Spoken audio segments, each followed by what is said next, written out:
All right, let's go ahead and get started. So I am recorded. We'll make the recording available for everyone afterward. Probably just post it to our website. We'll send out a link with information after we have that available. We are all here for the 2021 Nebraska Affordable Housing Trust Fund Application Guidelines Workshop. So hopefully everyone's already submitted their pre-application and they're ready to kind of jump through a few things here with the 2021 guidelines. I will make a note, if you guys have a question, you can send a chat message to myself or Kylie and we'll address those as we go through. We will take a little time at the end to take any questions too, so go ahead and ask as we're going, or you can wait until the end. Just a quick agenda. We'll go through an introduction, a little basic information about kind of the process and some other information, a little bit on the pre-application, then we'll do a little bit about the application instructions. Most of the time we'll spend kind of walking through Amplifund just so you guys can see some of the questions, some of the forms, the budget, the performance plan. Hopefully everybody's a little familiar with Amplifund, but we'll walk through there for a little bit. We'll touch on some uploads and other resources, and then we'll have some time for questions at the end.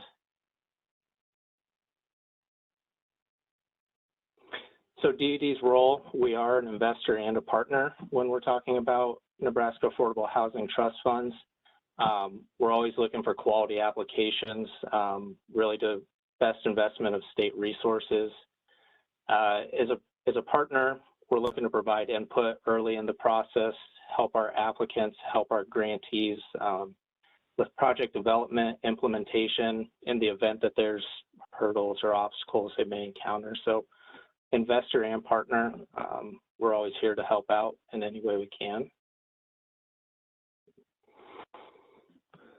So the application guidelines, the process, it's changed quite a bit from the years before. Last year was the first year we had Amplifund. It's similar to last year. There are slight differences, but we would strongly encourage our applicants to read the application guidelines, work with your housing program representatives, review the qualified allocation plan if you haven't already. There are Amplifund resources here at this link. I'll show you a few of those links here at the end or as we go through, and really just make sure that you're familiar with the full process.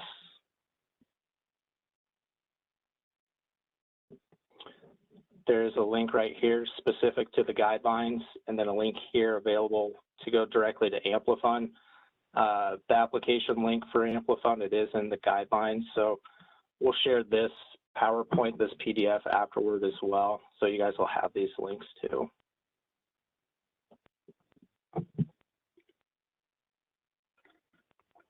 Uh, 2021 allocation. It is projected to have $10.3 million for 2021. So 90% of that allocation will be subject to congressional district distribution, which comes out to $9,270,000. That's $9,150,000 will go specifically to housing projects, and then $120,000 will be available for the nonprofit technical assistance. The remaining $1,030,000, that will be just available for discretionary funds, but the department congressional distribution, we will put $3,090,000 into each of the 3 congressional districts. And in the event, if there is additional money or funds at the end of the cycle, we may have another program, another cycle, or we may increase activities in the other sections if needed. If you're not sure what congressional district you're located in, there's a map here. It's also in the guidelines and the QAP. You can go to this link. You can enter your address or zip code, I think, and it'll tell you specifically which one you're in. I think Sarpy County is the only one that goes across 2 different congressional districts.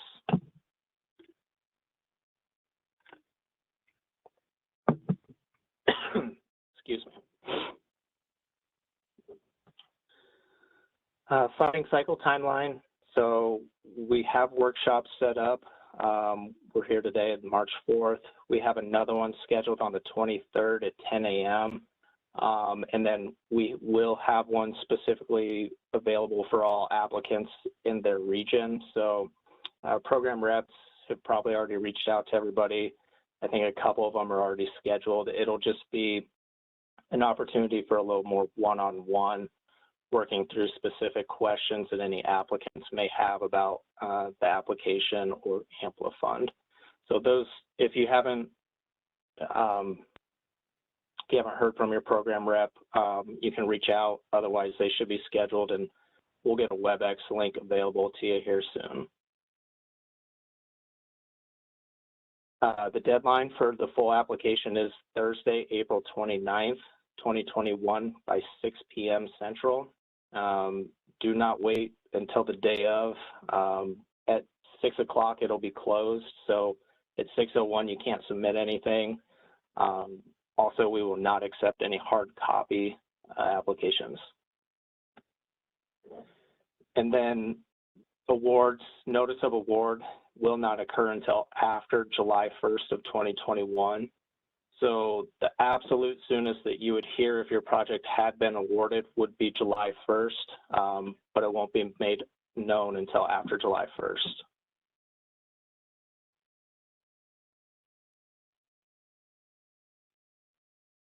Any questions?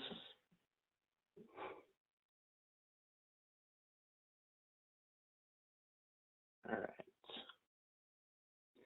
So eligibility, the eligible applicants include governmental subdivisions, public housing authorities, community action agencies, and then community-based, neighborhood-based, or reservation-based nonprofit 501c3 or C4 organizations. For-profit entities, they are also eligible, but one of the above applicants, they have to be the applicant submitting the project. Any projects that will be financed with low-income housing tax credits are not eligible, but any properties previously financed with LIHTC, home, and/or NAHTF that are out of their required period of affordability are eligible.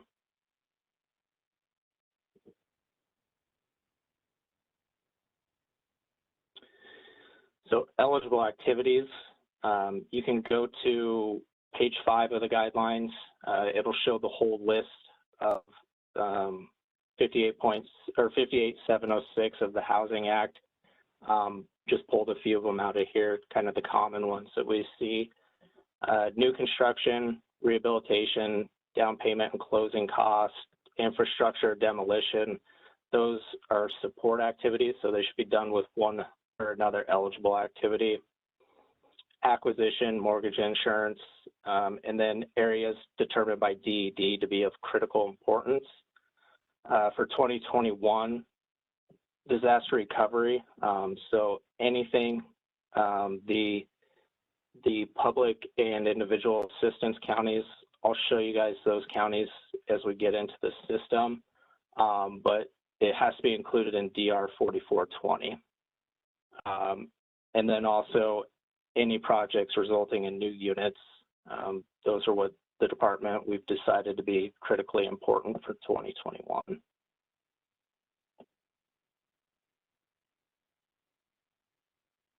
Ineligible activities, so anything that wasn't identified in the Act or the previous section, they're not authorized. Some of those include furnishings, personal property, and then mobile homes. And you can go to page 5 to see the full description of mobile homes by the department.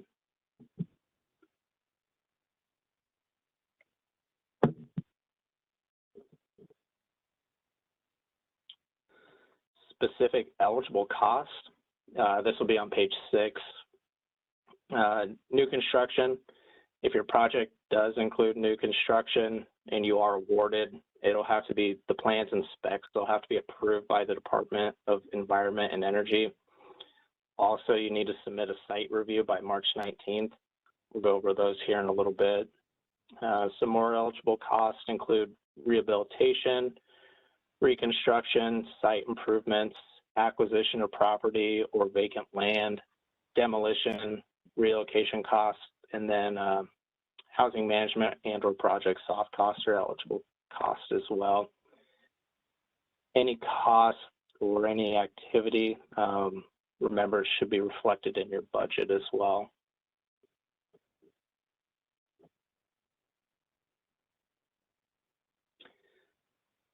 So the grant amounts and contract periods. So for 2021, housing projects, suggested maximum award amount is $500,000. Nonprofit technical assistance is $40,000. Contract periods, 36 months, that would be projects for rental, new construction, home buyer assistance, or purchase, rehab, resale. 24 months would be for owner-occupied rehab, nonprofit technical assistance, or other projects not identified above there. Okay. Any questions?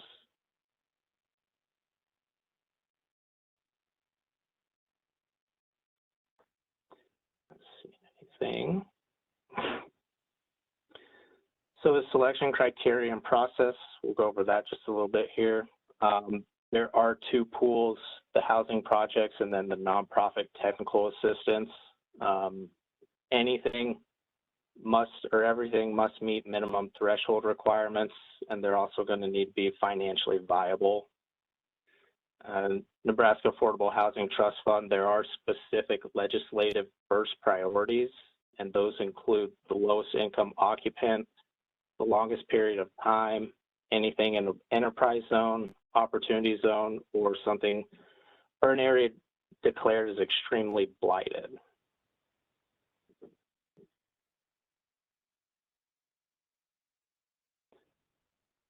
Scoring outline, scoring criteria specific for housing projects. So if you're doing a new home buyer, homeowner, or rental project, this is the criteria that you'll need to meet or they'll be scored by. Project designs worth 100 points, need an impact 100, project financing 125, capacity and collaboration 75. Then there's a few other ones here. All those above, they're your narrative sections really. So the disaster recovery, if you're applying for disaster recovery, you need to make sure that your narratives include how it's going to impact or how it's going to assist with disaster recovery for a long-term effort. So make sure you're including that in your narratives. Affordability period, it's broken down by the years there, so you can receive up to 25 points. If the project's going to create new units, you can earn up to 25 points. So one unit's worth 5 points. So anything over 5 units, 5 units is going to give you the full points. And then matching funds, you can earn up to 50 points for match.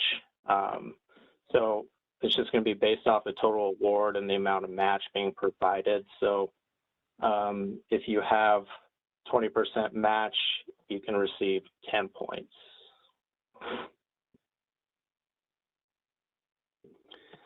And just to go a little further on the match here, so this is directly out of the application guidelines. Match is considered cash available at the time of application. It cannot be a loan or repaid to another organization. Applicants providing cash match must recognize that only project-related costs incurred by the applicant are eligible. All cash match must be incurred by and expended by the DED recipient during the contract period prior to drawing NHTF funds. Cash match points will not be awarded for general admin, housing admin, and or project-related soft costs. So basic way to think of it or to look at it, it needs to be unrestricted cash available at the time of the application. expense or invoice must be incurred by the applicant during the contract period and after the release of funds, and then it must be expended by the applicant during the contract period. And there is a required matching form. I'll show you guys that when we get to that section. There's a few questions that came in. Let me take a look here real quick. Question on site reviews. I'll address that when we get to that section here in just a little bit. Scoring criteria, it's in the application guidelines and in the QAP. So it's available on our website. You just have to download the application guidelines or the QAP.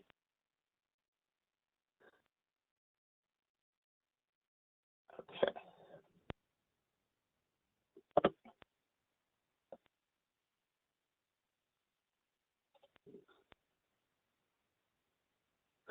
Scoring criteria for nonprofit technical assistance. So the goals and work plan section's worth 200 points. The impact on housing production's worth 100. Sustainability is 100. Organizational and financial management's worth 100. So a total of 500 points possible for technical assistance applications.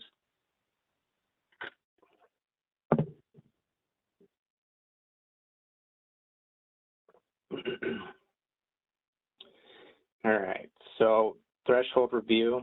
Once applications are submitted, we'll review the applications to make sure that specific criteria has been met. They have to be, these criteria, they've got to be met in order to be considered for scoring an award.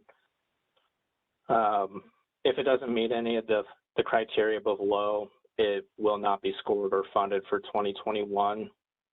So the main items we're really looking at are if the pre-application was submitted, is an eligible applicant, an eligible activity, and then the required milestones. Everybody should have identified this in the pre-application. If you had open awards from DED, housing awards from DED, I'll go to it here in just a quick second, but you have to meet those in order to be eligible to be funded or scored. So the milestones, this table, this information, it's available in the QAP, it's in the application guidelines, it's in the pre-application, it's in the application. So any open housing grants, you'll have to meet these specific milestones. I believe Lynn sent out an email to anyone that had an open award with us. So you should have heard from us if you had a milestone that did not meet or was not compliant with these milestones.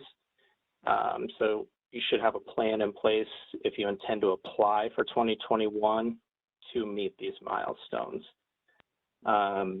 If you're going to be submitting draws, final financial reports, or project status reports, you really need to get those in by April 1st, just in order to give the department an opportunity to review everything. So don't wait until the middle of April to be trying to meet these milestones. If the application or the award is not compliant with those milestones, it's not eligible for a 2021 application. There is a question here. 1 second.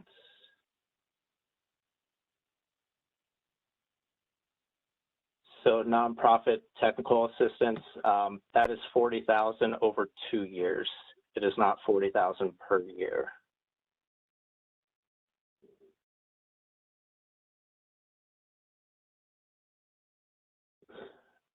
All right. So a few additional requirements and deadlines, the site reviews. So if you have any sites identified prior to the application and your project includes new construction, acquisition, conversion, rental rehab or conversion, and or infrastructure development, you need to submit a site review to your assigned program representative by March 19th. If it's not identified prior to the application, it's not an issue. It's just once you get to a point where it's identified, it's going to need to be approved by the department at that point. But if you already know, get a site review request into us so we can go out and take a look at it and make sure it's a suitable location. Let me go back to the question we had there. I want to make sure I address that. Yeah, so if there are multiple sites for new construction, each individual site will need to be approved, so you'll need to submit a site review specific to each site.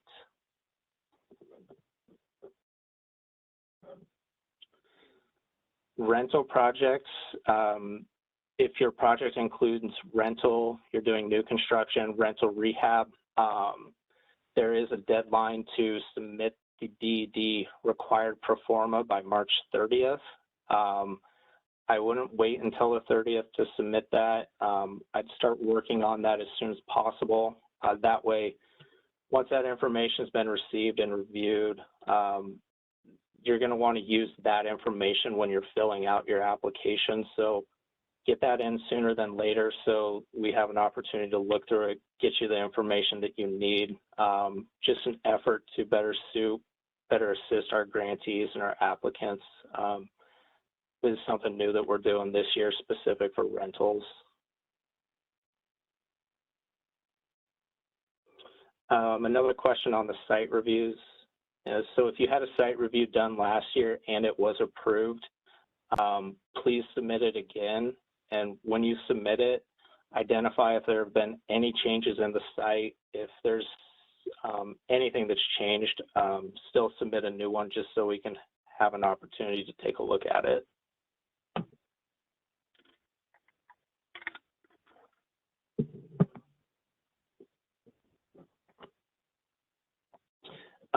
Rental projects, I didn't mention this as I was going through this. I sent out an email to everyone just as a reminder to use the form, get the process moving as well. So hopefully, if you didn't receive an email from me and you have a rental project, reach out to myself or to your program rep, and we'll get the process moving on that.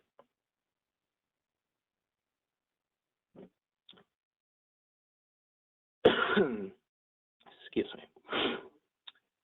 So scoring an award, any projects or applications that meet the threshold that we just talked about, competitive scoring will be conducted.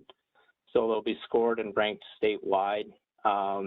First, it'll be by congressional district, anything remaining statewide. The highest scoring projects in the order they're ranked with the best efforts to allocate not less than the 30% to the congressional districts. Additionally, applications projects, they must score at least 250 points to be able to be considered for award. So must score at least 250 points.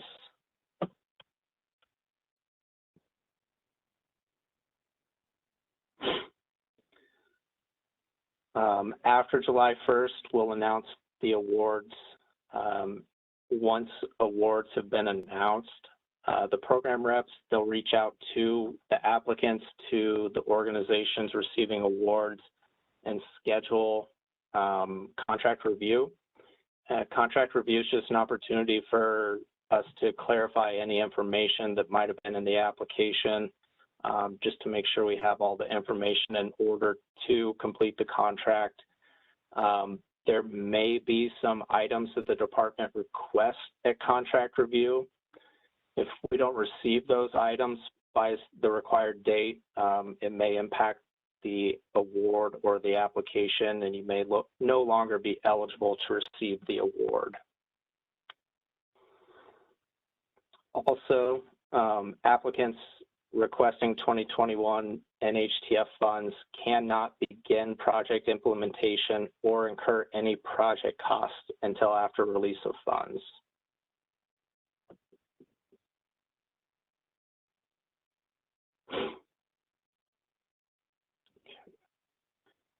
Additional cycles, funding sources. DED and NIFA, the joint LIHTC application. So Home, National Housing Trust Funds. 2021, NHTF will not have or be used as home match. Questions on the NIFA allocation plan, there's a link here where you can reach out to Michelle or Sarah Dakota with NIFA. I mentioned this before, but if all of the NHTF funds aren't awarded this year, this cycle, we'll provide notification. We'll provide a process if we have to do a second cycle or anything along those lines. So if there's leftover funds, notification will be sent out and we'll have a process available.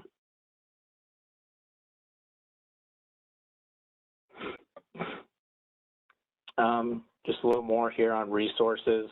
We have the workshops. Your program reps, work very closely with your program reps. Any questions that you have, start with them. Amplifund specific questions. There is a page on our website specific for Amplifund. There's also a help button in Amplifund. I'll show you guys that when we get in there. Questions about the forms or processes, you can reach out to myself or Kylie. I'm gonna go to this link at the very end. So I'll show you guys the Amplifund page at the end, but just wanna make sure you're aware of it there. And then a copy of our program rep map here. If you're not sure who your program rep is, you can view our website and download this map. It has all of the housing members on it. You can always reach out to us too if you have another question.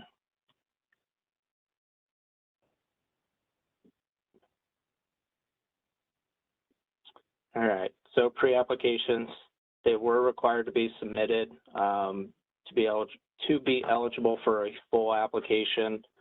They were due on February 23rd. So I mentioned this before.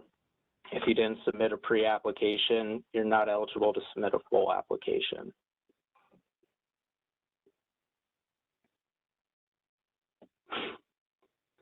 Some information on the application, just a little instruction here.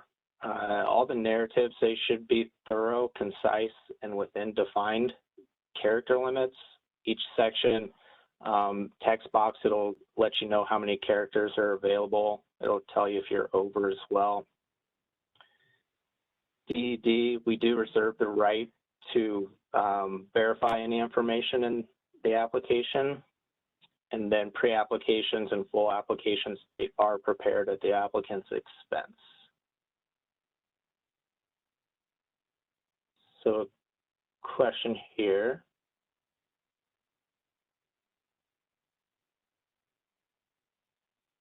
So I'm going to jump back just here to this slide. So if you did not submit a pre-application by February 23rd, pre-applications aren't able to be submitted anymore. If you did not submit one by that deadline, you are not eligible to submit a full application. The pre-application is a requirement for the full application. So if you did submit the pre-application, you are now eligible to submit the full application. Yeah.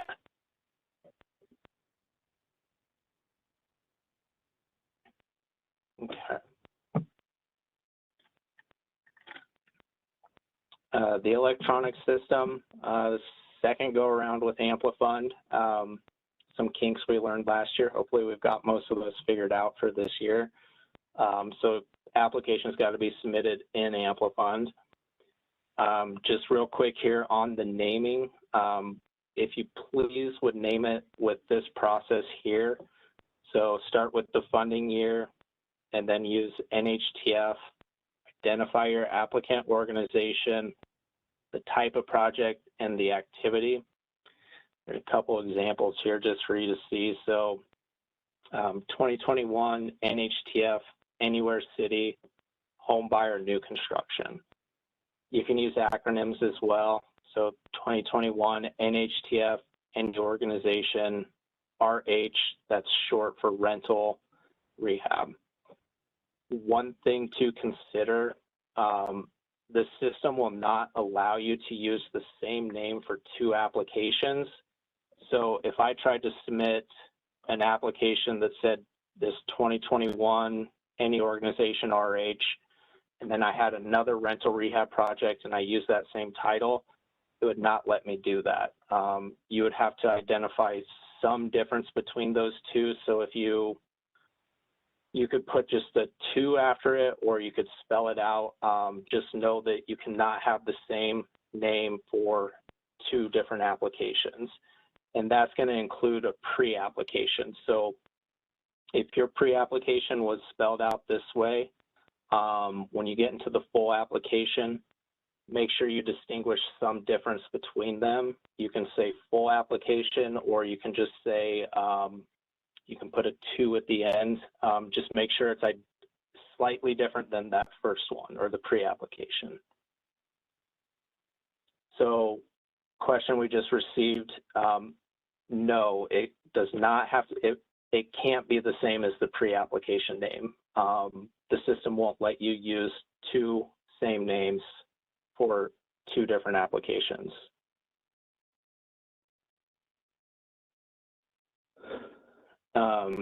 Amplifund, it will prompt the specific fields and sections that you need to fill out. So as you go through and you identify activities, there's a fair amount of yes/no questions. As you answer those questions, it's going to prompt and it's going to give you the information that you need to fill out. So anything with this asterisk right here is required. So when you see those and something pops up, the system's designed to have you fill out the information that's needed. So there's specific questions to help you out along the way there. And then again, applications, they're due Thursday, April 29th, 2021 by 6 p.m. Central. You will not be able to submit after 6 p.m. Don't wait until the 29th to be submitting it. I would be trying to submit it the week before, a couple days before.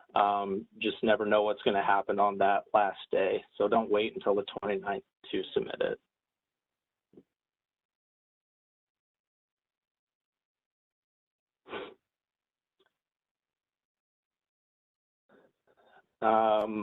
Question about pre-applications.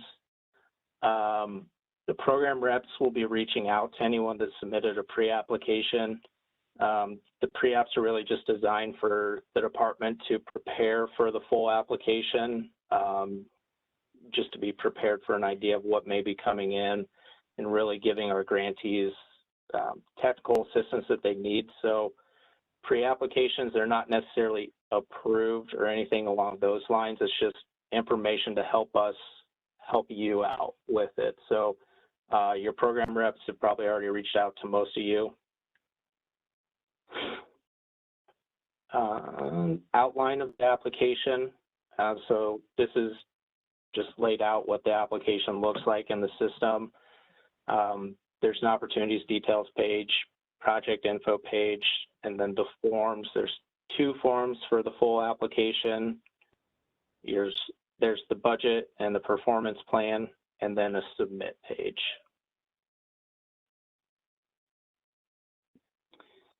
All right, any questions before we jump into Amplifund?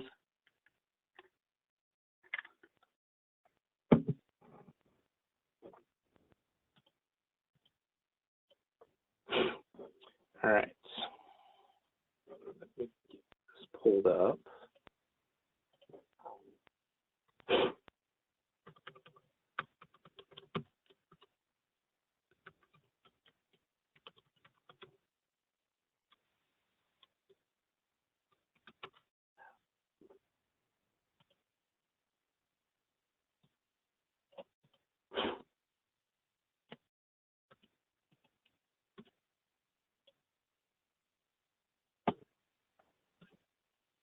All right.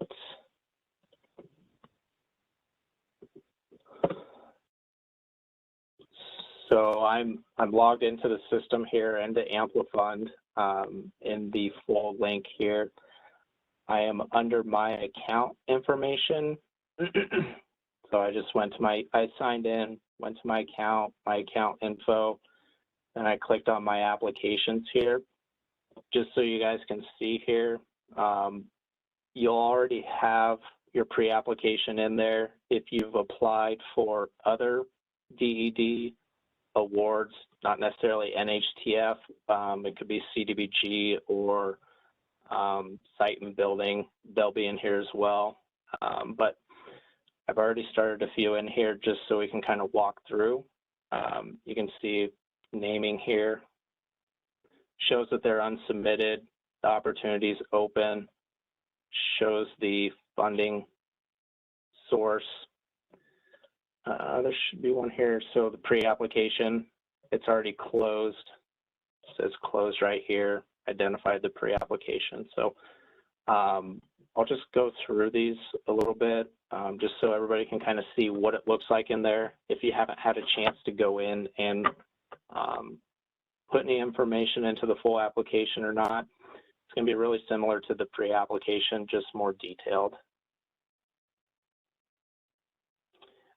So question on the pre-applications for each congressional district. I don't know that number specific to the regions. And then just informational, not all pre-applications come in as a full application. So pre-applications are an opportunity for us to work with our grantees. If you have more questions specific about those, you can reach out to us. Evan, this is Lynn. Yeah. Hi. But somebody asked about the number of pre-applications per congressional district. We don't have that, like Evan said, we don't have it broke down by congressional district to report that right now, but I think we received a total of, I believe it was 51 pre-applications requesting a little over, was it 15 million? I don't have it right in front of me, but. I think 17 million. Over 17 million, I think you're right. So quite a few pre-apps in. Thank you, everybody who submitted them.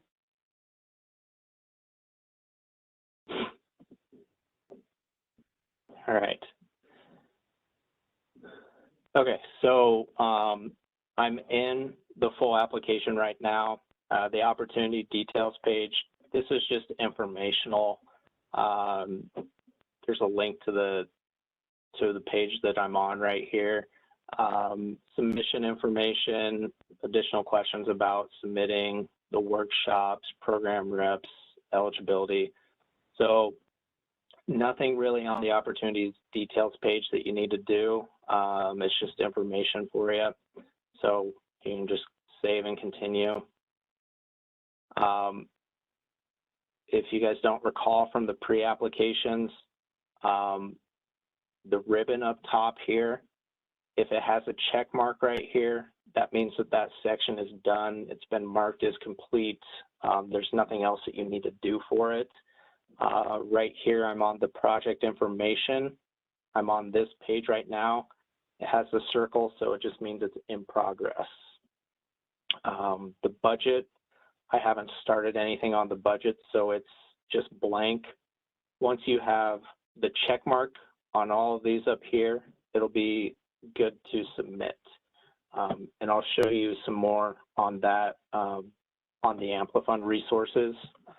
So hopefully everyone remembers when they submitted their pre-application what you had to do that. Application name, I've got my title in here. The award requested, I entered in just 400,000. It's going to ask if you're providing cash match, and then to enter in that cash match right here. Once you enter that in, I'll just adjust this real quick so you can see. It's going to total the, sorry, I'm pointing at the screen. You guys can't see me pointing. Once I change this, it'll change the total award budget right below here. So it auto-calculates that for you. This section right here, it will cross-reference some into the budget. So what you have on this page here is going to be applicable to the budget, and we'll talk about that a little bit when we get into the budget section. primary contact information. So the individual that's going to be the primary contact, this is going to auto-populate from the email. You can change this information so we know who the primary contact is. Please change it to who we should be contacting for any questions or anything that we need. It should be the person that is the contact for it. Once you have all that information done, click the Mark as Complete button. You can click the Save and Continue. I'm just going to do Save and Continue because I'm going to come back to this page in a little bit. The application forms. So there's the project details and the application questions. We'll go into the details here and kind of play around just a little bit. Again, enter the information about the primary contact. There are a lot of questions about contact, whether it's the applicant, the organization, the primary contact, if you're awarded, who the grant manager will be. That's just, it might be the same person throughout, so I apologize if you have to enter the same information multiple times. That information helps out on the back end if your application is selected for award. So sorry if you have to enter the information in there multiple times, but it just eases the transition to award. So the applicant information, this should be the applicant organization that's applying for the funding. You can just enter their information, identify the type that the applicant is, just informational here, location, zip code, and then the authorizing individual. You can enter their name and their information in here and their email address. So this is just going to be the person that's authorized to sign off on your items, essentially. Prepare information. If it's different than the applicant organization, go ahead and mark yes. Identify the type, who they are. Again, it may be the same individual, the same organization. These are just the conditional fields that auto-populate or populate all the other questions. So go through and just answer the questions and it'll give you the information you need to fill out. Again, more contact information. So if your project's selected for award and you have an individual that will be the grant manager or in charge of the project once it's awarded, enter their information in here. Again, it may be the same person as the primary contact. Just ease for if the project's selected for award.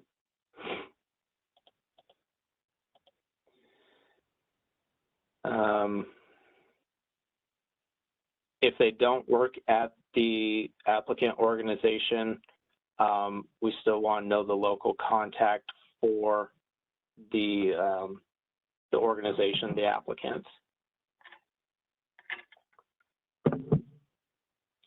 If you are applying for more than one project, go ahead and just address this question. This is kind of just a reminder for you that if you're applying for more than one project, you should have an application specific for each project. And then just identify the date that you submitted your pre-application. And then we have more questions here on the threshold milestones. So if we reached out to you, if you identified anything that didn't meet these milestones during the pre-application, and you had a plan, you meet the milestones now, you can mark yes. If your award still does not meet these milestones by the time the application is submitted, you're going to mark no here. And it's just information, just letting you know you're not eligible to submit the application. So these milestones are important. You need to be able to meet these milestones by the time the application is being submitted.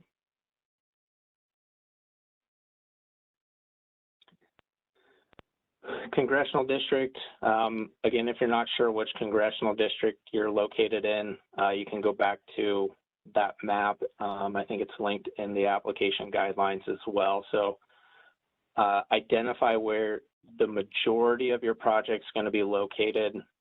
There are some that go across multiple districts, but identify where the majority of the project is located for this first one. If your project does serve multiple congressional districts, you can identify it here, the districts that it all includes.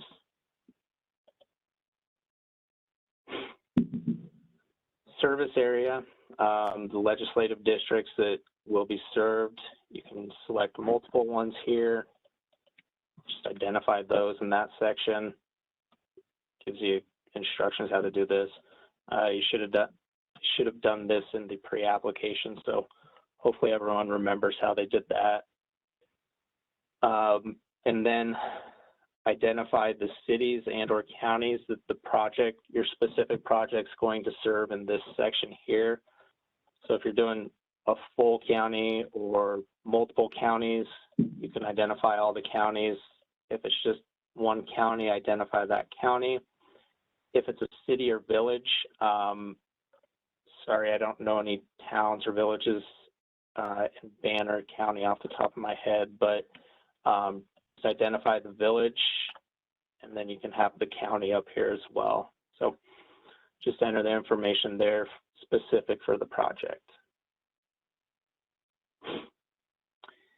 And then identify your program representative, the region that you're located in. You can go to the website right here, click on the regional housing staff, and it'll show the map that I showed a little bit ago. Just find the county that you're in and the color coding, select the region that it'll be located in.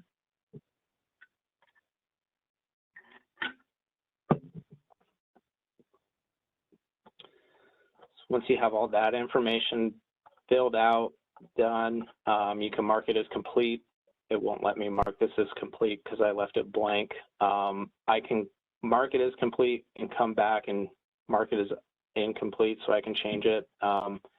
It's not final once you click that mark as complete. You always have the chance to go back and change it if needed.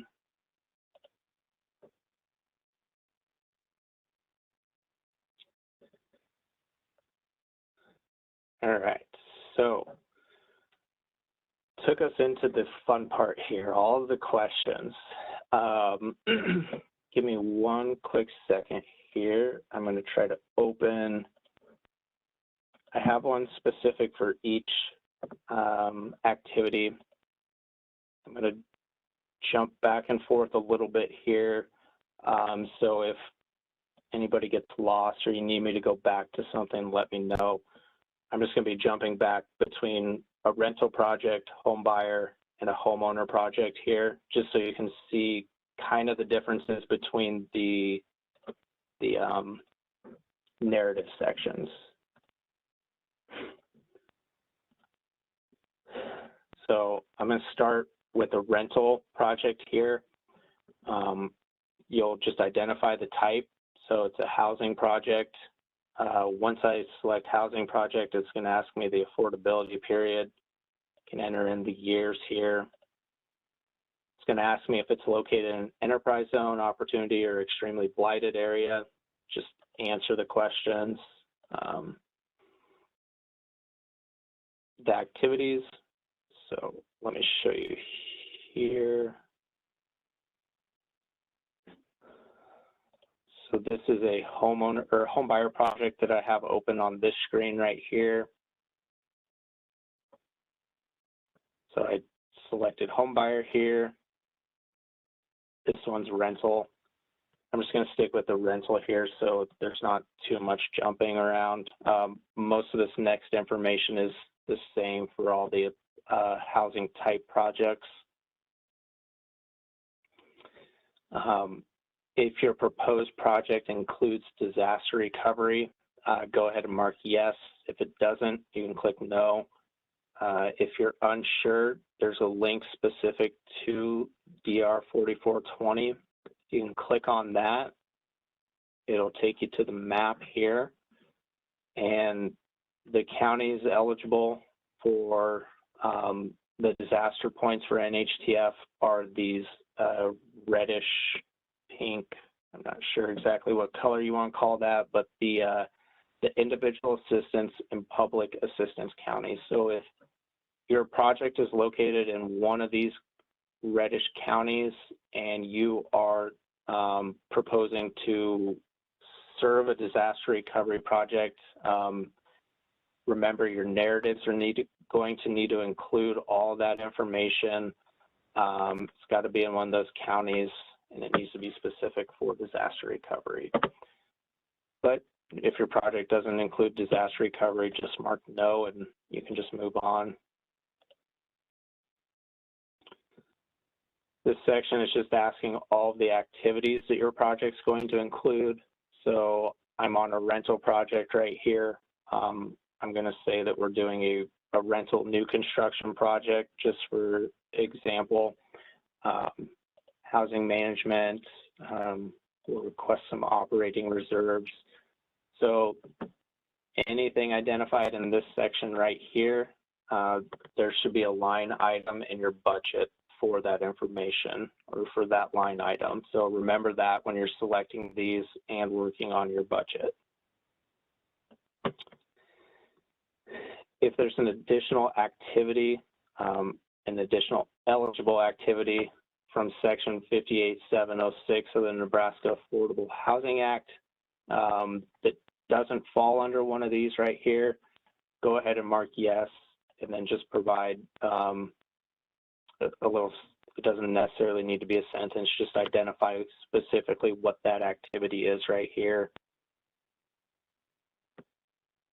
Is your proposed project going to create any new units? Yes, no. If I say no, it's going to remove one question here, but in this example, yes. So this is one of the questions that you'll want the pro forma from us for. So you'll need to identify the specific NHTF units that will be created during the contract period. So that information you submit to us on the DED rental pro forma will have this number on it. Any additional market rate units, enter that number in there. These two should add up right here for the total units being created.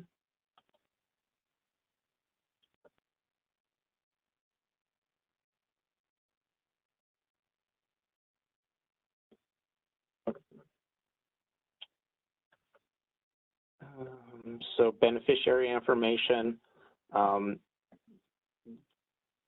there's more questions, more information, specific information in the performance plan. So in this section, just identify the total amount of NHTF beneficiaries that your project's going to serve.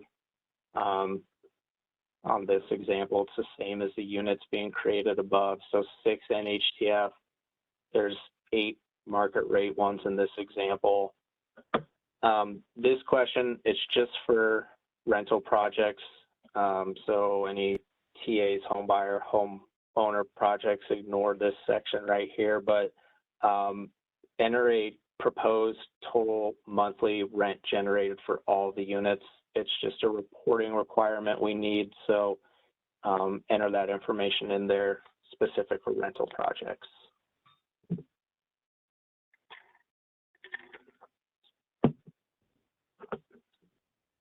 I'm going to jump back into the home buyer one here real quick. Again, it's just click the buttons, it'll pop up the questions. So this section is a little bit different than the rental one, but just go through and answer the questions, enter in the information. And if you stumble across anything that you're not sure of, go to the guidelines, go to the Amplifund resources, reach out to a program rep, and we'll help you out through it. But just want you guys to kind of see a little bit of the differences there between rental, homeowner, home buyer.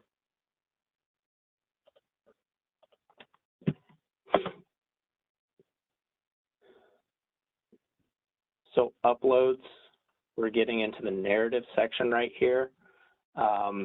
Applicants, you can upload up to 4 specific to your project for each section. I'll show you here in a second. Just make sure when you're uploading something, you put a title on it for what the upload actually is. Don't have it be random numbers, like a scan number or something like that. Make sure the title is what the actual upload is. If you're uploading more than one if you're using the same upload for multiple sections, you don't have to upload it into each section. Just identify the section that you originally located in when you're referencing it in your narrative section.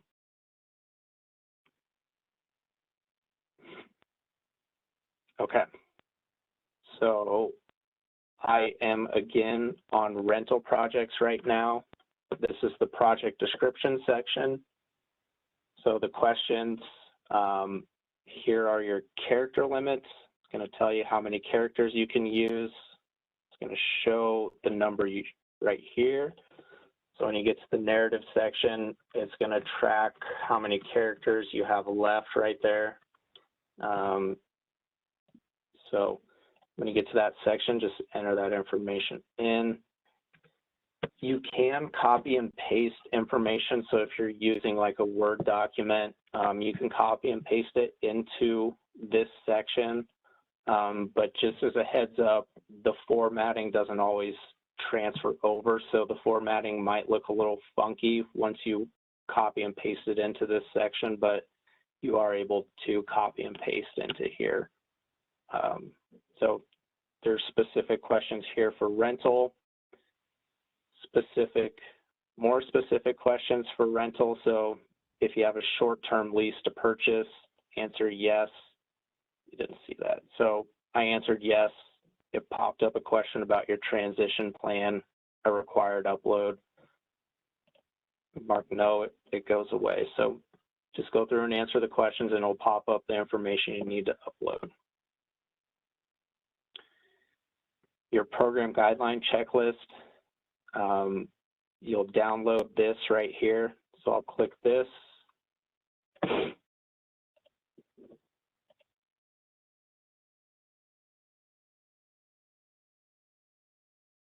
Hopefully it opens on the same screen. Yeah.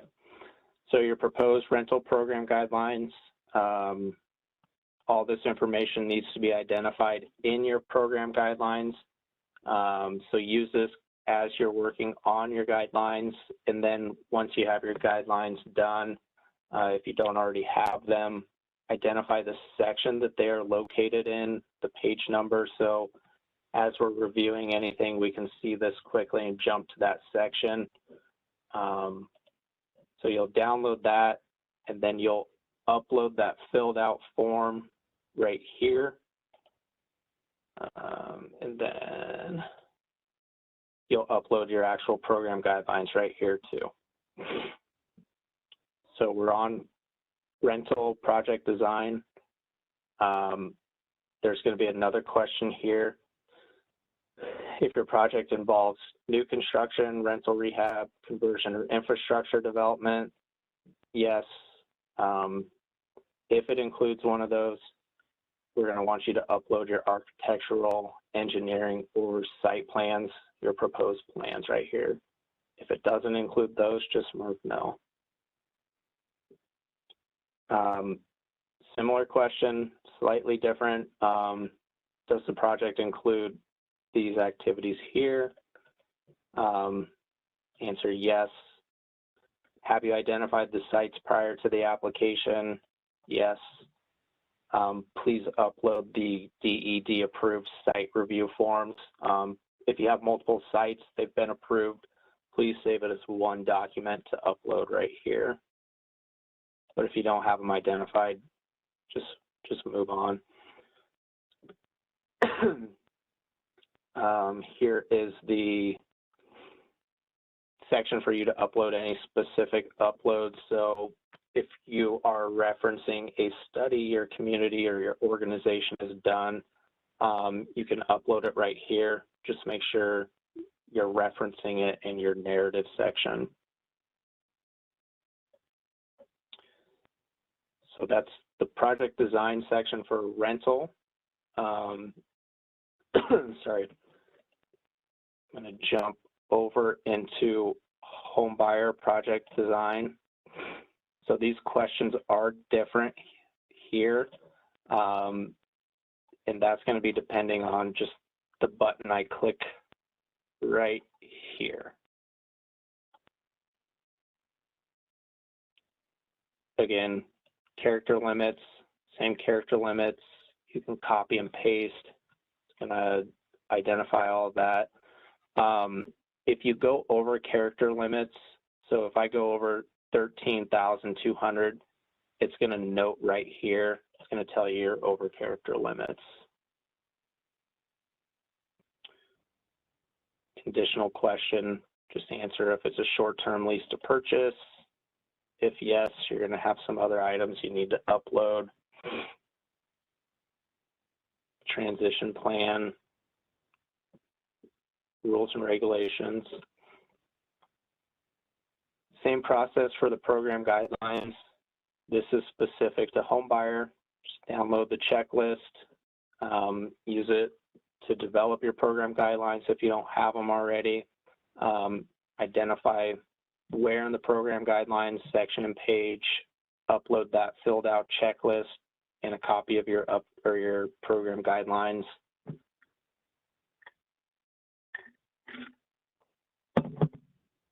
Again, similar question, new construction.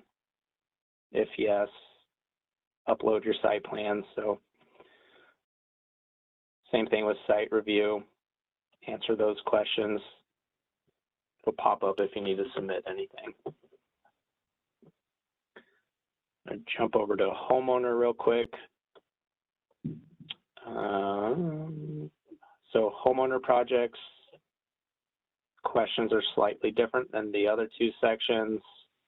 Same information, your narrative, character limits, you can copy and paste. Same process with your program guidelines, just download the checklist, fill it out, upload the filled out checklist, upload your program guidelines. This isn't very likely to apply to a owner-occupied rehab project, but if for some reason it does, just answer the questions and upload the forms that you need to upload. And then you've got your applicant-specific questions there, or uploads, sorry. I hope that jumping back and forth isn't too much for everybody. If you need me to clarify anything, just let me know. I want to do that just because sometimes when you go through and you click multiple buttons, it gets a little touchy. So I want to make sure that each section has the right information for you as we're going through here. Any questions right now?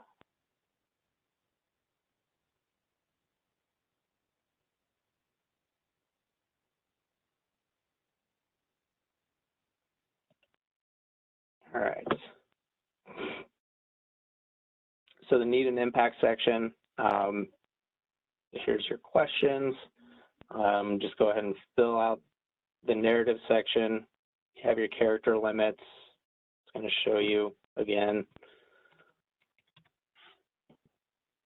Housing studies, so if your project's region or county-wide, we have some additional instructions in the application guidelines for this. So if it is, go ahead and click yes. This right here is just optional. So if you have a regional-wide or a county-wide project, and you have counties that have housing studies available or communities that have housing studies available online, you can put a link right here.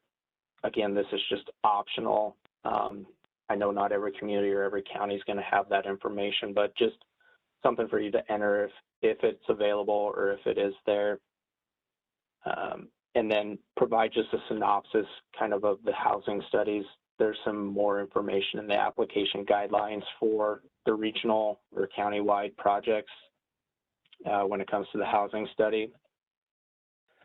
Otherwise, if it's not, If the study is available online, you can provide the link.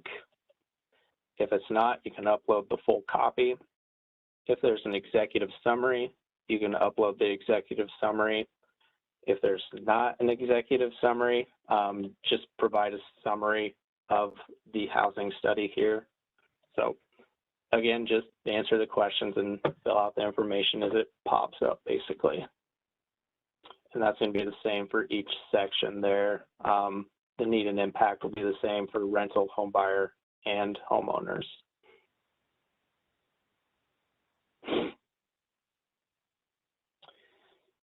Project financing, this section will be different for depending on the activity. So I'm on a rental one right now.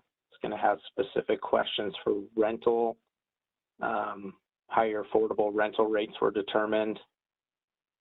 It just identifies right here. Enter in your narrative.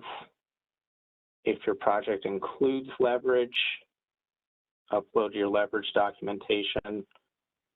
If it doesn't include leverage, just mark no. So this development pro forma, this is the one that any rental project should be submitting to us in the next month. Once you get it back from us or approval from us, that's the one that you're going to use. Upload that as an Excel document right here. And then you're going to identify these questions here, just this information for rental projects, the total development cost. So if it's a larger project and it includes more than just the rental units, give us the total development cost for the entire project, the entire development, and then identify the specific project cost right here. The funding gap, so if there's a funding gap, enter the information in there, and then identify the specific amount of NAHTF that was needed to cover that gap. And then there's going to be more questions right here. So if applicable, your sales price, enter the information, just provide that information here. Again, just go through, click the buttons, it'll ask the questions and provide the information. So I'll go over to, this is the home buyer. So there are different questions here for home buyer activities in the project financing section. Just make sure that you address those questions for home buyer projects. If it has leverage, again, upload the leverage documentation. Excuse me. Identify if the project includes new construction, purchase, rehab, resale, or infrastructure development. If it does, you'll need to upload a pro forma. So you don't have to use the rental pro forma that we have on our website. You can use your own pro forma, but if your project includes one of those activities, you need to upload a development pro forma in Excel. Don't upload it as a PDF document. And then again, there's just more questions to identify here. Enter in the information. More questions specific to the pro forma. Excuse me. Homeowner project financing section. It's a little bit different than the others. There's some other questions in here, but you're not going to have any questions about the pro forma, but leverage. If your project includes leverage, enter that for homeowner projects under the project financing section. Match. This is the information that I shared a little bit earlier in the PowerPoint. So if your project includes match, go ahead and identify that and then enter the amount of match. This line is going to need to match in the budget. So when we get to the budget, if your project has match, this needs to be consistent there. For match, you're going to have a few questions here just about the project.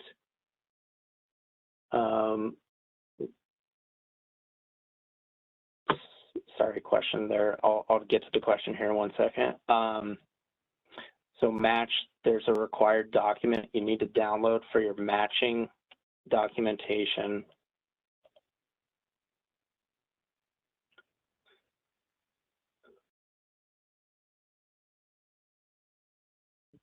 So go ahead and download it.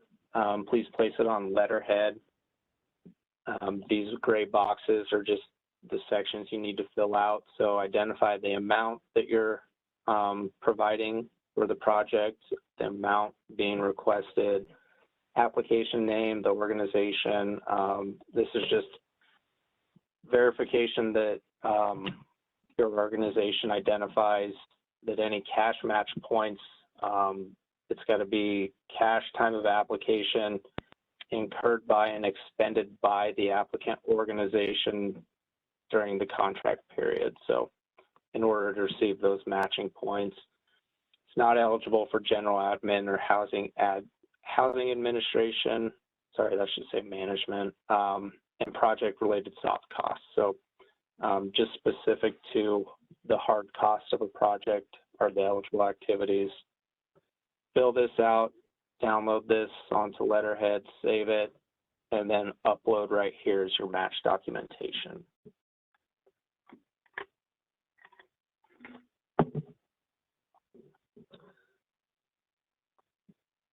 So the question on the pro forma, we do not have a template for the pro forma for new construction. If you don't have a pro forma or you need help with a pro forma, trying to find one or figure out how to develop one, you can reach out to your program rep, you can reach out to us and we'll help you get that process started on a pro forma. So can match be used for down payment assistance as long as it meets those other criteria. So it's got to be cash time of application. It's got to be an expense incurred by the organization and paid by the organization. So if the down payment assistance and the funds used for it meet that criteria, yes, it can be used for that.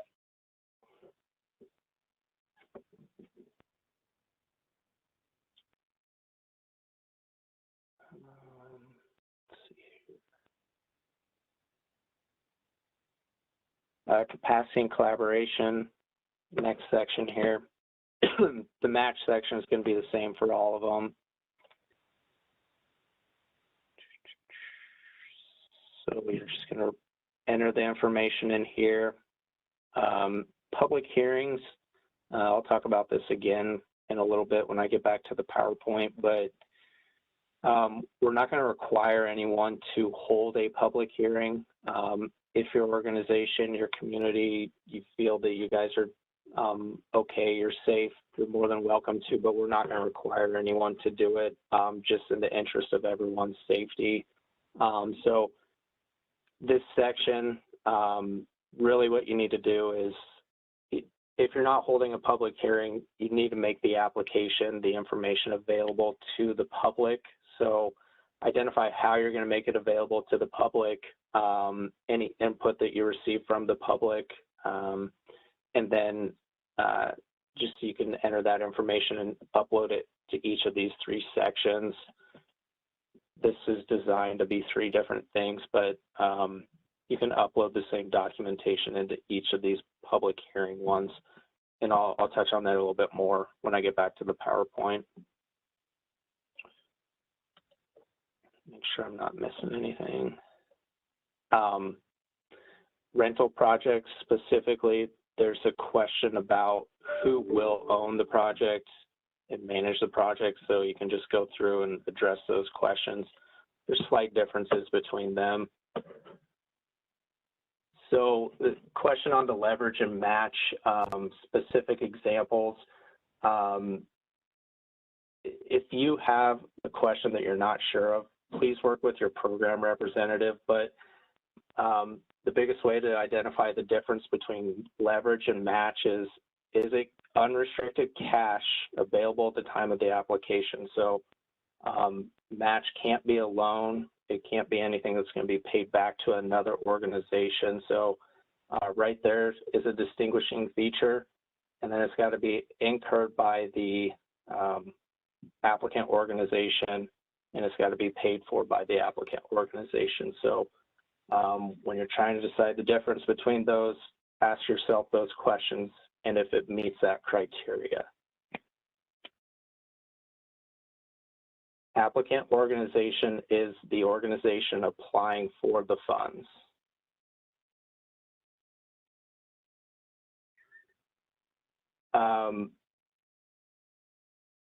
The answer to the private question is no. Just let you know that specifically. So let's see here. Make sure I'm not missing anything here. Okay. So then those are all the narrative sections for you. Leverage, if your project includes leverage, go ahead and identify that. Identify the total number of leverage, dollar amount, and then the project cost, so the award, match, and leverage entered in here. Identify the source of the leverage, the amount, and the activity that it will be used for.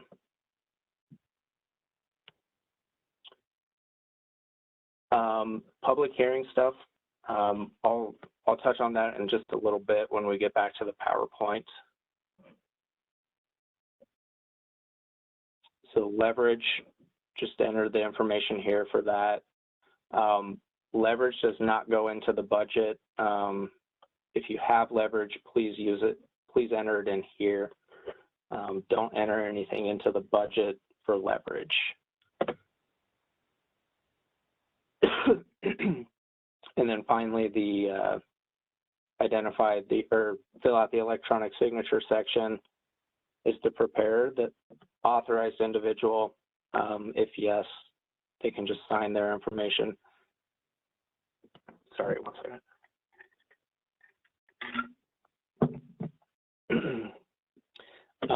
It's the same process we use for the pre-application. So if the preparer is not the authorized individual, download this form. This is a different form than the pre-application one. So use this full application one, download it, enter the information, and then upload it here. And then whoever the application preparer is, they can enter their name and information here. This form is authorizing them to enter their information for the electronic signature.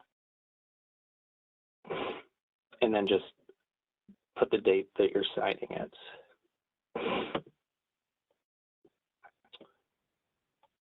Questions on any of those sections while we're right here? If not, I'm going to jump into the technical assistance section.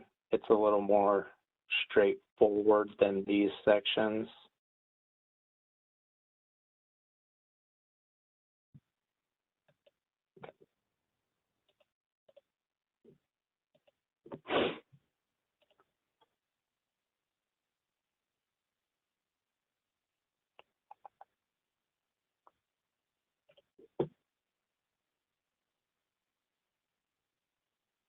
So technical assistance, I'm going to jump into the application questions here. Identify it as technical assistance, enterprise zone, same questions up here. Identify the activities that the technical assistance will be used for. If there's an additional activity, go ahead and enter that information. Same information with the specific uploads for the section. Make sure you name it. And then scroll down here. So the goal and work plan, go ahead and address these questions. I'm going to make a note right here for everybody. The 5 to 7 measurable goals, please only list them in this section right here. Just identify what they are in this section. When you get to the goals and work plan section, when you get to the performance plan, you'll want to elaborate in detail on those goals and those items in that section. And I'll show you guys a little bit on that when we get there, but just list the goals in the narrative section.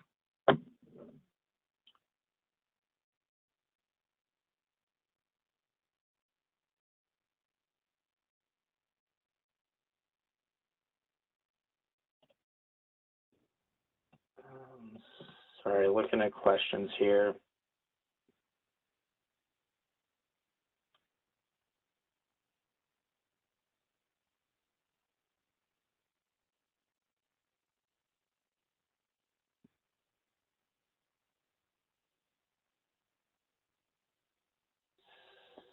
So the question on the authorized individual there,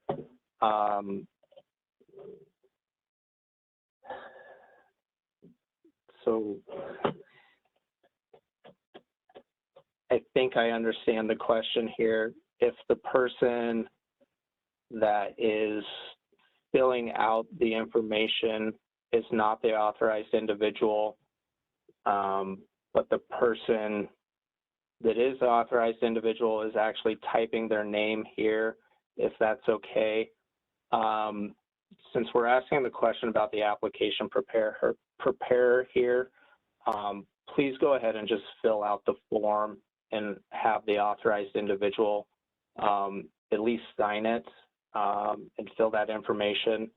But if they then want to use their name, if they have access to it, they can go ahead and sign their name in this section here and go ahead and approve it, but please still fill out that form. All right, cool.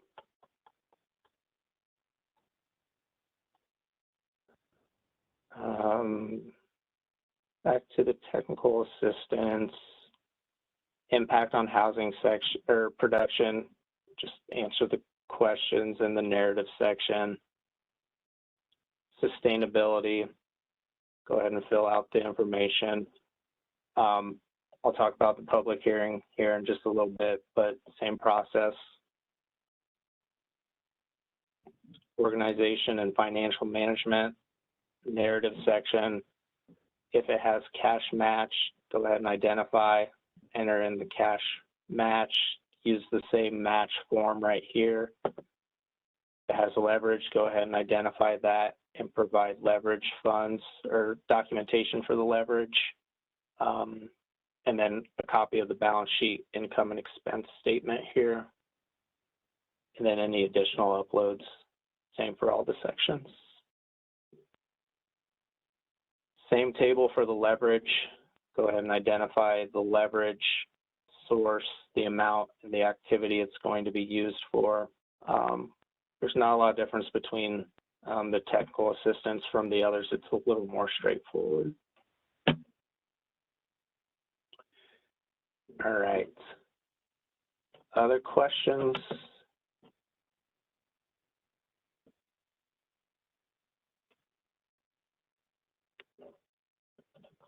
Okay. Going to jump back to my rental, or sorry.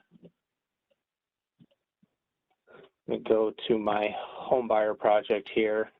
And we'll just go through the budget a little bit here. Just show you a couple simple examples, just kind of entering it. Most everybody should have an idea how to use the budget from the pre-application. If you're not sure on anything, you can talk with your program reps, look at the application guidelines, the AmpliFund resource page. I'll show you guys that in just a little bit, but just kind of show you a line item here. I do have a Whitney from our research team. She's on the call too, so if I need her or if there's a specific question about AmpliFund, we'll have her kind of help out with that. But just wanted to show you guys an example here in the budget. Again, this is a home buyer project. Just for this example, home buyer project, we're going to say that we're building a couple single family units for sale. So I'm going to go, I already added a line for materials here. So 100,000. If I need to go in and edit it, just click the pencil. I can change it to 75,000. So I'm identifying, since I marked no for the non-grant funded, this is going to be all NHTF.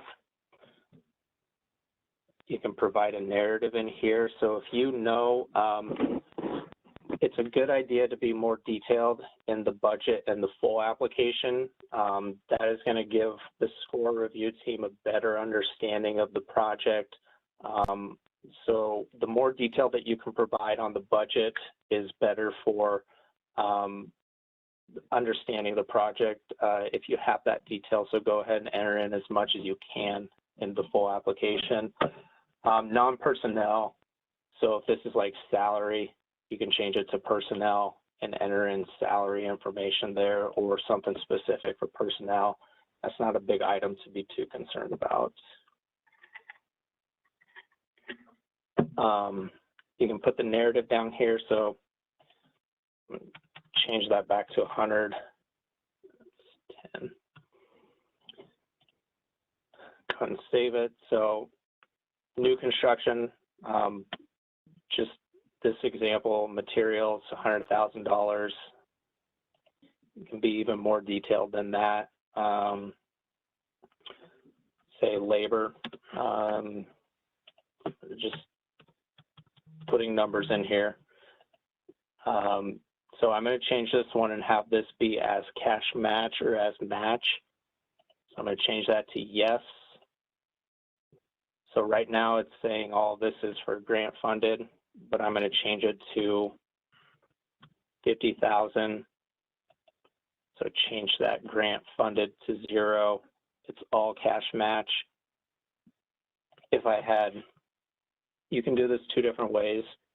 If you have match and you're requesting NHTF funds for the same activity, you can enter it in as one line item specific for NHTF funds and then one specific for identifying the match, but you can also enter it in as,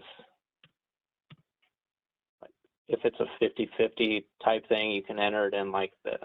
So you can be more detailed in the narrative and break that out. If you have the specific numbers or a good idea, go ahead and do that. It's going to be helpful for understanding the project. So I've got my two lines right here, materials for 100,000, labor for a total of 50,000 right here. It's going to show grant funded 100 and then 25, non-grant funded 25,000. So again, there's a couple sections. This should be consistent. The very first page, the project information, and then the question that we had about the cash match should be consistent with this as well. Housing management, if your project is going to include housing management, there are caps on housing management and general administration. So housing management is only eligible maximum of 12% of the hard cost of NHTF. So hard costs, so the application guidelines in the section with the budget, it's going to identify which lines are hard costs versus the soft costs. So when you're trying to figure that out and you're not sure, just double check that section. But in this scenario, this example, I have new construction, there's 100,000 and then there's 25,000. So I have a total of 125,000 of hard cost. The maximum amount of housing management that I can request. So I'm just going to go 125 times 12% gives me $15,000. That is the cap of housing management that you can request. And again, you can be detailed in this section. You can identify salary, marketing, any of the specific housing management activities that you'll have. You can enter those lines in there. But again, remember, there's a cap on housing management. So I'll enter that there. General admin, it's 8% of the hard cost, not the total NHTF that you're requesting. I'm just going to use 5,000 in this example. Oh, sorry. We'll just say special conditions. And then I can break it out further into the narrative section.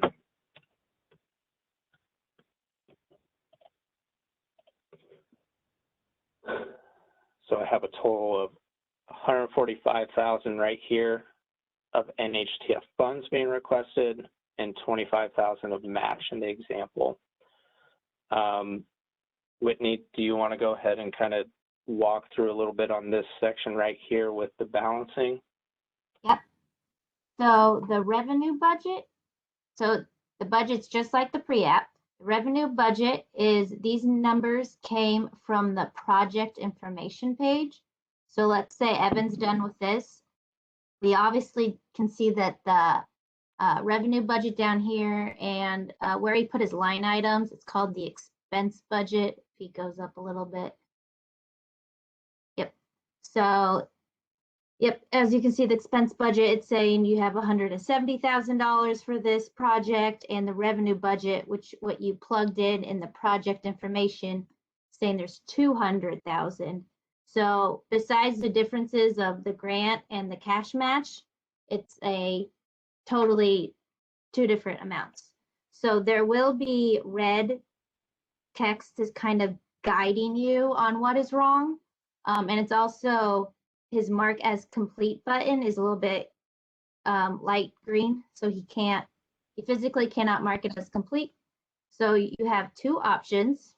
You either need to adjust your line items in the expense budget to match the revenue budget for the grant funded column and the cash match column. Or we can go ahead and change the project information amounts, and then when we come back, it will be balanced. So let's go ahead. Yeah, good idea. Save before we go back to the project information section in the timeline. So award requested, we decided we're actually doing $145,000. And cash match contributions, we're actually doing $25,000. And again, we're going to have to save and then mark this one as complete too. Mark as complete is going to be on the bottom. Yep. So we'll have that check mark at the top. Then we can go back to the budget. And now the total overall budget cost is now 0, which means they're balanced, that the expense budget and the revenue budget both equal for total amounts, and the breakout of award requested and cash match are the same as well. On our Amplifund resource page, there is a budget user guide in the general FAQ application area.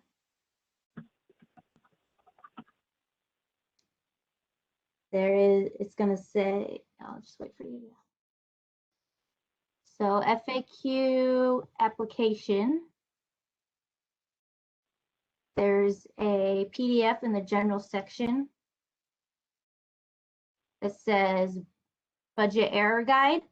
So if you need help with those red text errors, and then there's a budget user guide. It's just more specific than the NAHTF budget that's in the NAHTF section. There's also the general videos. Number 4 is budget, if you need help with that too. Yeah, these videos are very helpful. So if you're having issues in Amplifon, you're not getting something to work, Whitney did a great job of putting these together. So Amplifon specific questions, any technical issues, I would start right here if you can't figure it out, because it's probably going to walk you through the issue. Okay, thank you, Whitney. Mm-hmm. So I'm going to jump back here. I'm going to go ahead and mark the budget as complete. Save and continue. And now we are to the performance plan.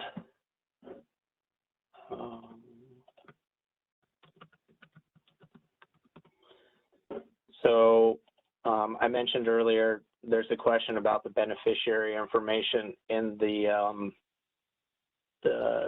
application question section. That's just the total number. When you get to the performance plan, you're going to identify specifically the numbers at the AMIs.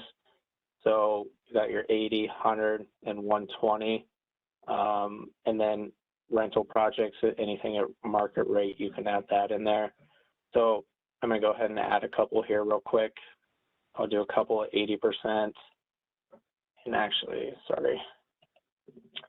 When you're entering these here, it's helpful to just copy and paste what it is. So beneficiary AMI, the number at or below 80%, just go ahead and copy that, add the goal, and in the name, just paste it as that, and then you can identify the number that your project's going to be at or below 80%.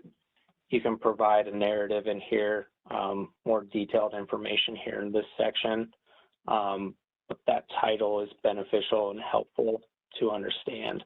So I'll go ahead and save it. It shows that here. Don't worry about the number not showing up on this section right here. It does show up on our end when we are reviewing. We see the number.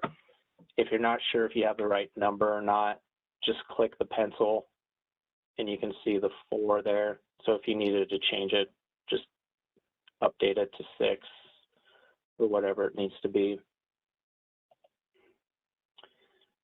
So I did the 80%. Let's say we're going to do 120. Just copy that. Go ahead and add it. Copy and paste it. Say you're going to do 2 at 120%. Detailed information.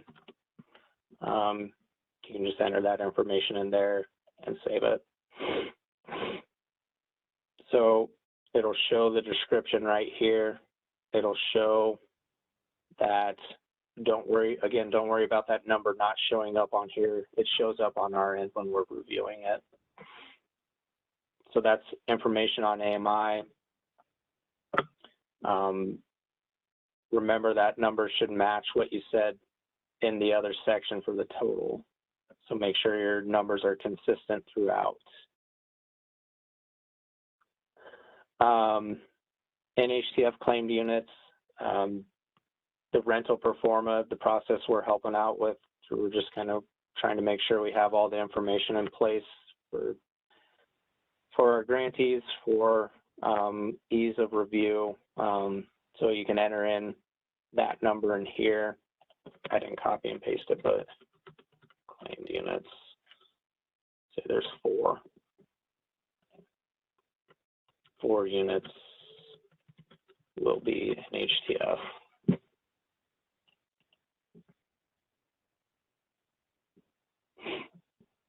And then the total number. So just a couple examples there. Anything that says, anything that says housing project right here will be applicable to the housing project applications. So these first ones, they're all specific to a housing project. Then you get here, says housing project or technical assistance, your project description. So go ahead and click on add project description. This one's required for all projects. So you can just title it project description and then give us the who, what, where, when, why, all the information about the project. Really give us the nuts and bolts of it, and then the details about it. So just give us the project description. And then completion dates, those are also required for all projects. So go ahead and add the goal. You're going to want to have definitely project completion, units constructed,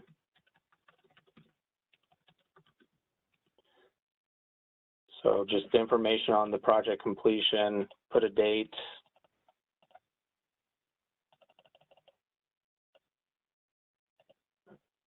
because you're going to build a house really quick. Just enter the date in there. Whatever your completion date is for the project. Grant contracts, there's a slide I went over with that. So depending on your activity will tell you whether or not it's 2 or 3 years. And that's also in the application guidelines too.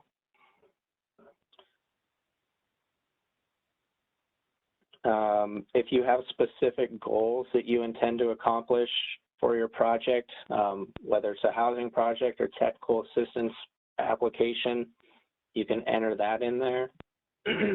This gives you the option if it's a milestone, so a date that you intend to accomplish something, a numeric goal, percentage. So you have the option to change that for your specific goals. Just if you have a goal that you intend to accomplish that might not be something we necessarily require, but something you guys want included, or something that maybe we aren't considering or thinking, you guys can enter that in as your specific goals. And then technical assistance applications, these are your measurable goals. So in the narrative section, make sure that you just list the goals that you have, the 5 to 7 goals. But when you get into the performance plan, make sure that you really detail these out. So maybe a goal of yours is to complete 3 trainings on development financing. And you can just put the date that you intend to accomplish those by. It'd be a good idea to even title it Goal 1, just so we can make sure that they're lining up with what you said in the narrative. So Goal 1, your trainings, date, put your description here, how you're going to go about accomplishing that, how you're going to meet that goal, that measurable goal. So have your detailed information on your milestones, your measurable goals for technical assistance in the performance plan.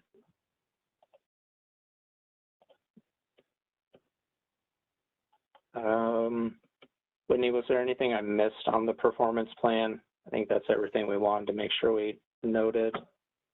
Yeah, just if you have a housing project, you're going to do the ones that say housing project. If you're doing a technical assistance, do the technical assistance. I think there's a couple that overlap. Yep. So these right here. There is a table in the user guide that kind of just says how many you'll do. So So I'm back on the Amplifund resource page. There's a section here specific for Nebraska Affordable Housing Trust Fund. This is the user guide. On page 10. Yeah. And like, this will help you be able to submit it as well. Just reiterating the timeline, Marcus complete stuff. Yeah. So this is the same information that's in the performance plan. It just might be a little bit easier to read for you.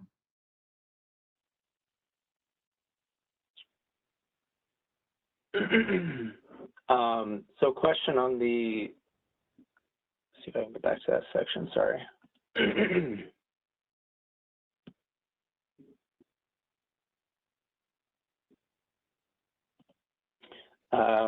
If there's a difference between the applicant-specific goals and the measurable goals for technical assistance applications, the measurable goals are what are really going to go into the contract for any technical assistance applications that are awarded. So those are the items that you're really going to be held to accomplish throughout the technical assistance funds. So they need to be really detailed, specific goals that really can be measured. But if you have other goals, this is really just kind of an option for you guys to enter information in there. If you guys have some creative thing that we haven't thought of or we haven't worked through, it's just an opportunity for you guys to have your specific goals, just to help you kind of throughout the process, throughout the project, if you just want to use it for tracking something specific. So it would differ from the measurable goals. Those measurable goals for TAs are really what the funds are going to accomplish. And then just if you have something else specific that you want to accomplish, you can enter that under the specific goals. It's just optional.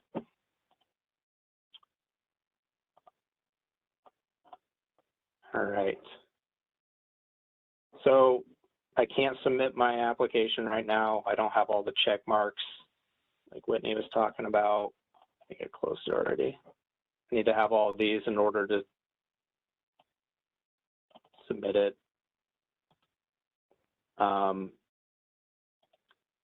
Other questions on the performance plan?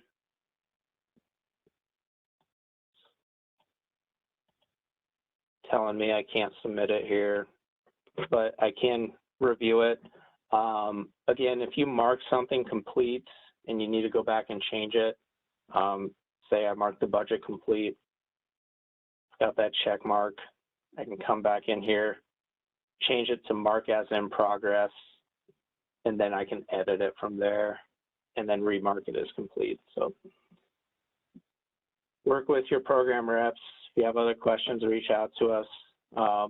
Those forms, the videos, great resources that we have on that, the application guidelines, our FAQ.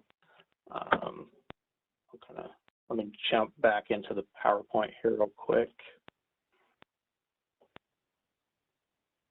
The questions for the sections, I'm not going to read these to you guys, just in the interest of everyone's time. If there's one specific question that someone's held up on or they're not sure on, or they just want a little additional clarification, you can ask now. I can jump to that section, or you can send us a message, or you can wait till the regional workshop section or workshops that we have.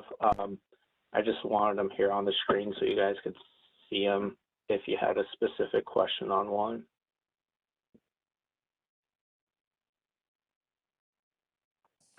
I have a question about the about a duplex. I think that legally there's a different definition for duplex versus a homeowner, or I'm sorry, a townhome. And so when we are writing this application, if we're going to be building basically two townhomes connected by a wall in the middle, isn't that the language we should be using? I don't know the answer to that off the top of my head.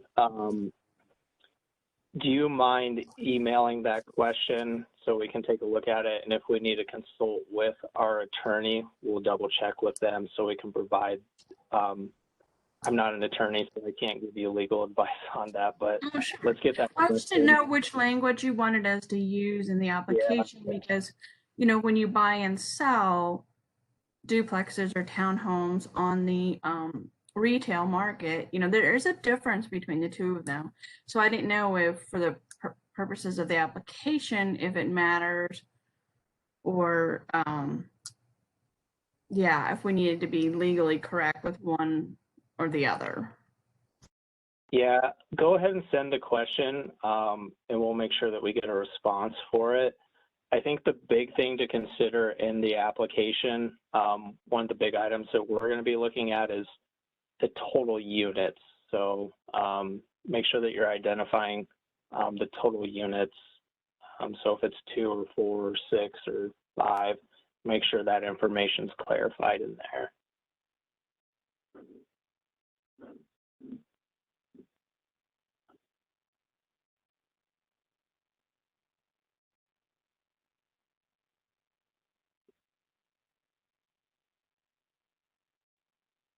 Other questions on the questions?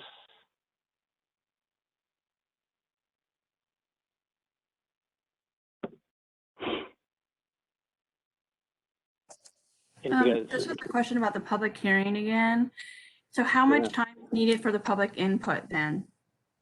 Yep, so that is my next slide I was just getting to. Yeah, so public hearing, we're not going to require anyone to complete a public hearing, just interest of our partners, safety of the communities with the pandemic still kind of going on with everything. If you guys can do the public hearing, but we're not requiring it. If you are not doing a public hearing, specific timeline on how long it needs to be available to the public, I would really consider, you know, how much time do they, it's going to depend on how you're making it available to them.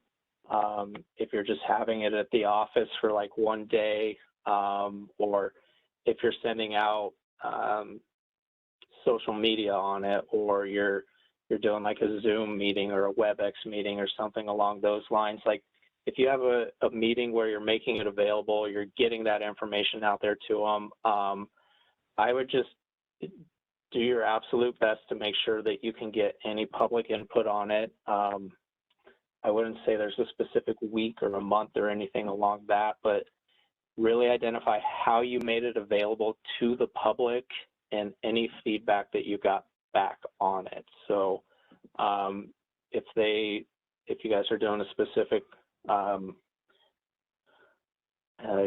you're constructing a rental complex, but the public's, they see that and they're saying we really need, we feel like we need a different activity, owner-occupied rehab, something along those lines, or they just provide suggestions back on it.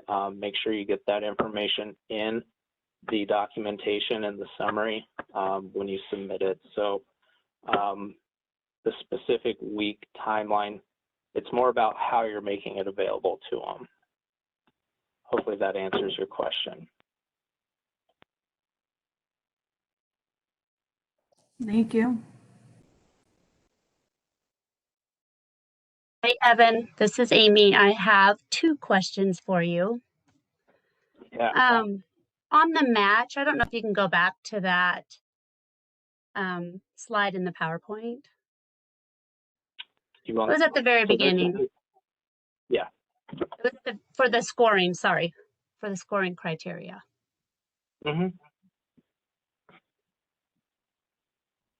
Do you want to see And it showed the points. So if you could, yep, well, back a little bit more. Okay, no, new. So the match, that states there total that we're getting points for total trust fund award. But you stated that we're not going to get points for general admin and housing admin. So I'm just clarifying. Yeah. Yep. So it's just a percentage of the match versus the total NHTF award. So if you have like a 1-to-1, so you have a $500,000 NHTF award and you're matching with $500,000, you'll be able to get that 50 points. But if you have 250,000 to 500,000 of NHTF award, that's going to come out to 50%. So each percentage is a half point, so 25 points. Just the dollar amount of match divided by the total NHTF award will give you that percentage, and each percent's worth a half a point. Okay, because I thought you'd said later that we didn't get match points for housing management and general admin match. Yeah, okay, so matching funds are not eligible to be used for housing management or general admin or the soft cost. It should be, the match should be used. Okay. Yep. All right, thank you for clarifying that. And then my second question was, I don't even know what it was, sorry. Oh, so speaking of match, if, let's say that our organization puts up cash match for the application and for the grant, and we're paying the down payment assistance, but during the process of this, Federal Home Loan Bank reimburses us for that DPA because we use Federal Home Loan Bank for our match on a lot of projects. So we always front the cash so that we have the cash on hand for the match. And then once they're approved, Federal Home Loan Bank, they do it as a disbursement after it's paid. So I'm just curious if that's considered match. Because that's a lot of match for some of us organizations that use Federal Home Loan Bank. So yeah. So you guys are paying for it and then you're being reimbursed for it by Federal Home Loan? Or NHDA. So we put the cash up, we're paying the down payment assistance. And then Federal Home Loan Bank reimburses us that check because we put the cash up front. And you can get back to me if you need to talk to the housing team. I'm okay with that. Sorry. It's a good question. Really, the thing with this, the stipulations that we have with it, since there's points being awarded, we really want everything to be consistent across the board. So we're trying to make sure that the definition is clear for everyone. So that's a good example, though. And we'll get a response, and we'll get the information on what we would decide specifically on that. And then we'll make that available. We'll have something like that in the FAQ once we update that again and put it out for everyone, just so everyone's aware on that same type of situation. Thank you, Evan. Yeah. I think I had just a couple more slides. Then it was just questions. So just back on the public hearing, in Amplifund, there's the 3 required documents. You can just have one document, the summary, how it was available, and any feedback. If you don't get any feedback on it, make sure that you identify that, and then just upload that same document into those 3 sections in Amplifund. The uploads resources, again, you can upload 4 specific uploads per section. Each section, there's conditional questions, so you answer the questions, it'll pop up what you need to upload or answer.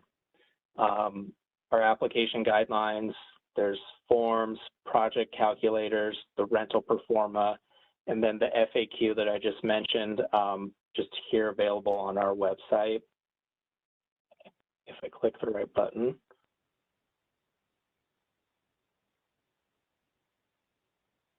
Sorry.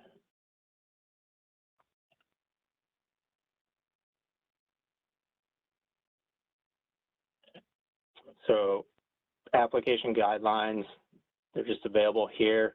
We'll update the FAQ and resources. We'll have a few additional definitions on this next one that we have just for ease of answering questions. So look for that. Hopefully here soon we can get that posted back on the website. Your program guideline checklist, they're available here, cash documentation, the rental pro forma. These calculators, you don't have to use them, but if you need assistance, just kind of getting an idea on some things, you can use it. So that information is there on our webpage. And then the Amplifund resources, kind of showed that already, but there's just a link right here for it.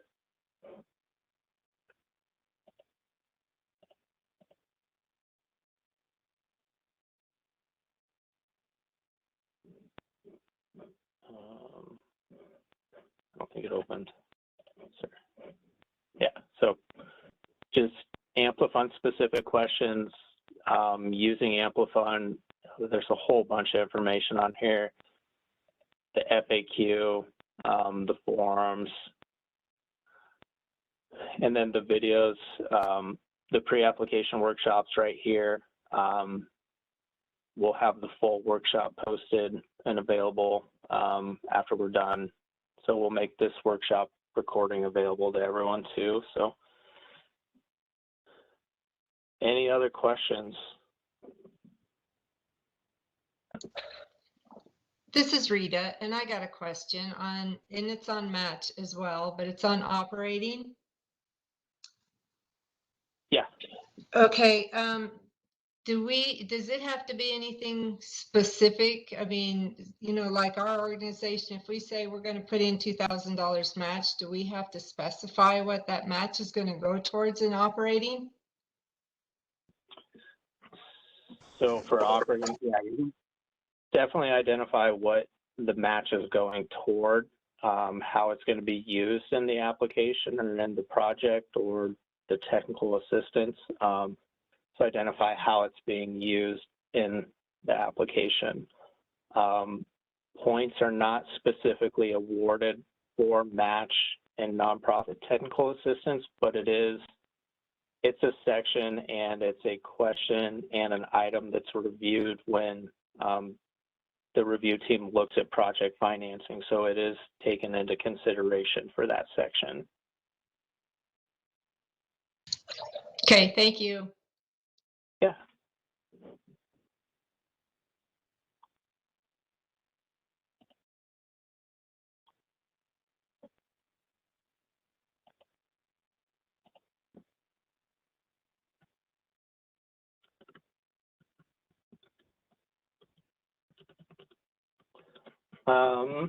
If there aren't any other questions,